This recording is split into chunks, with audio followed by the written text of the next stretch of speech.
how to make a valid will, and also reasons why you should actually make a will.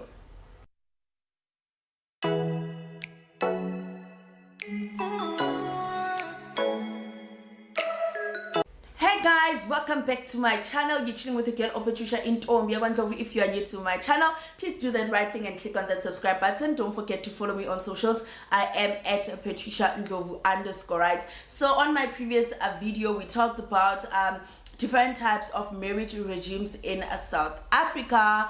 And yep guys, if you haven't watched the video, please do watch the video. Today we're going to be talking about how to make a valid will, and also reasons why you should actually make a will.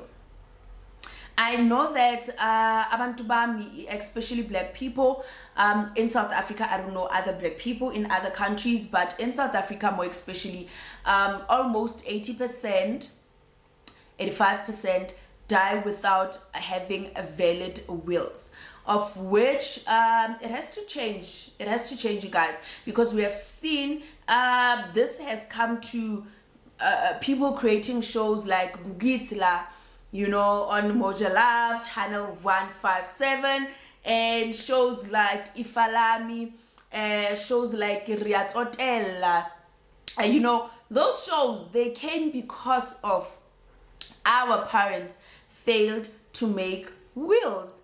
And now abantwana bethu, they suffering, you guys. You know kubuhlungu kanjani your child ahlupheke as though their parents never left even a cent for them. This is very painful and it has to change. Yep. So what I'm gonna talk about, first of all, I wanna explain to you what is a will, right? A will outlines what needs to be done with your assets when you pass away.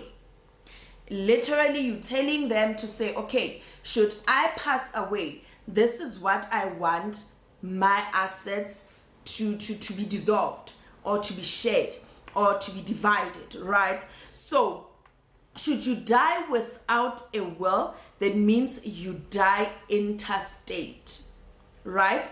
And that means that the state will then decide what happens to your inheritance, to your assets, right? So a lot of things the law does protect us, everyone in the country, but people are not aware. We have situations whereby when A passes away, immediately after the funeral or during the funeral, there's now a meeting, a family meeting. People are being told, you will take the car, you will take the TV, you will take the money, you will take the business, you will take the house, you will do this and that, of which that is wrong, guys. And by the time the poor spouse, wife, I'm not saying only wife, even husbands, but I will say wife in this case because it's mostly wives who suffer from this. When the husband dies, the wife and the kids are being kicked out. A lot of things happen. Now, by the time the wife wakes up or gets a wake-up call, it's too late. The cars are not there. The money is not there. The houses are not there. And it is too late. But I will tell you now that you are protected by the law. By the law of South Africa, and it's up to you to wake up, guys. Wake up, wake up, wake up. So what happens is that the spouse will be the primary beneficiary, followed by the kids, if there is a kids in any way, right? However, it is advisable that you update your will now and then. Reason why? It's because let's say this year, maybe in 2018, I gave birth to a baby boy, and I made a will to say, okay, my baby will inherit this and that, blah blah blah blah. It happens this maybe in 2020, I fall pregnant again, I have another child. I have to update my will and also include that other child. And let's say I didn't have a car, now I have a car. I now have to go and update and include that car in the estate. right? Because if, let's say, I've got a will and there's things that I didn't include in the will, then it's gonna be difficult, because those things that are not included in the will, then it's another topic, or it's another thing that you have to follow. And I'll make a video about interstate succession as well, which is dying without a will, what happens, right? So for you to say a will it's valid, it has to be in accordance with the Wills Act and the guidelines provided by the law, to say this is how a valid will should be drafted, it should look like, and everything else, right? Meaning that you need to have a lawyer, guys. You need to work with a lawyer to draft a valid will, and for it to be able to be enforceable, right? Because you can write a will and it might not have enforceability, it cannot be enforced, right? So what happens is that if there's a minor in your will, you can say, and I nominate whoever to be the guardian of my child should I pass away, to look after my child and everything else. It will be easier, so that not a random person after the funeral they say, oh, uzo hlokomelwa ugogo, uzo hlokomelwa umalume, and umalume ends up eating and chowing the money of the child.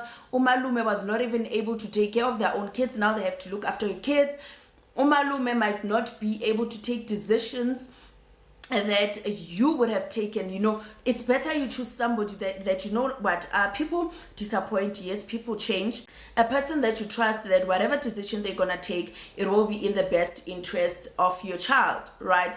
So what happens is that there will be an executor, a trustee that is appointed, who will then have to follow instructions in your will on how you want your assets to be divided amongst the beneficiaries, right?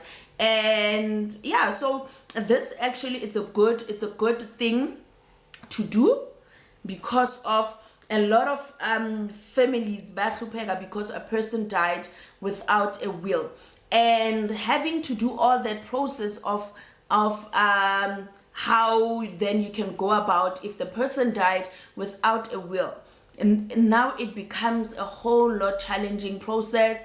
It becomes a big process. It takes time. It's a lot. So I would advise everybody out there to please make sure that you have a will.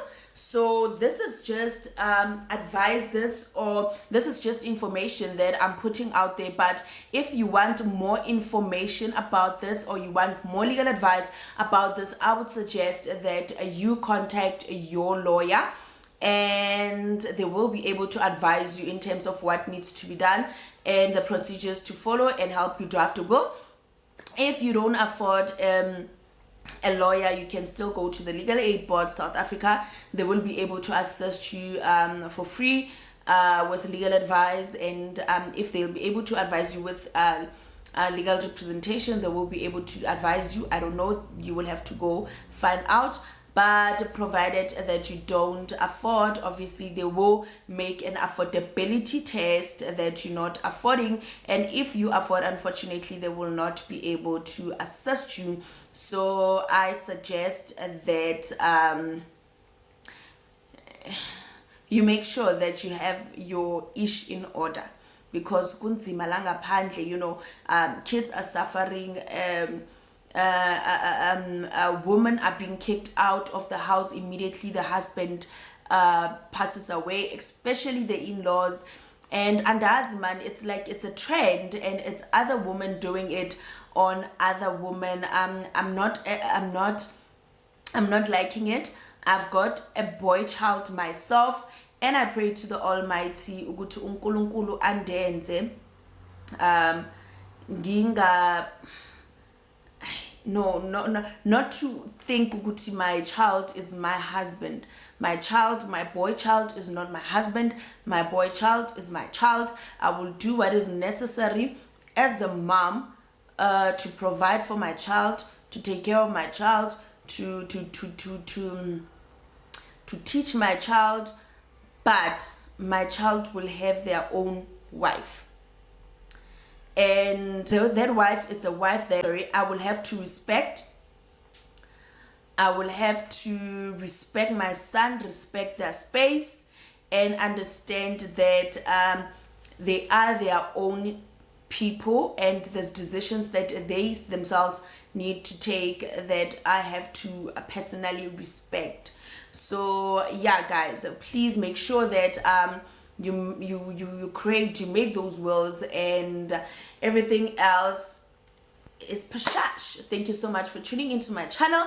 Tell me what you think in the comment section about the whole video. If probably you came across a situation whereby your husband or your mom or whoever passed away without a will, what happened. And yeah, probably I will feature some of you in my videos to tell your stories. Thank you so much for tuning into my channel. Love you guys. Mwah.